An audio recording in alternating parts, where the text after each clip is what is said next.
তুরস্কের টিকটকার কুবরা আইকুতের মরদেহ উদ্ধার হয়েছে। ২৬ বছর বয়সী এই তরুণী নিজেকে নিজে বিয়ে করে আলোচনায় এসেছিলেন।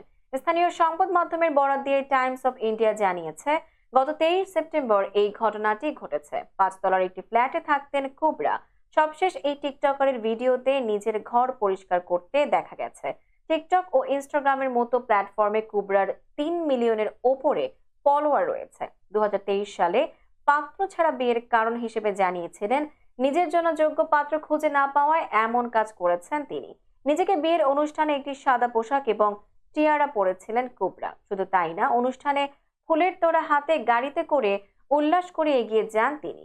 এছাড়া সাদা পোশাকে বার্গার খেয়ে মজা করতে করতে নিজেকে নার্ভাস ব্রাইড বলে বর্ণনা করার একটি ক্লিপ সোশ্যাল মিডিয়ায় ভাইরাল হয়েছিল।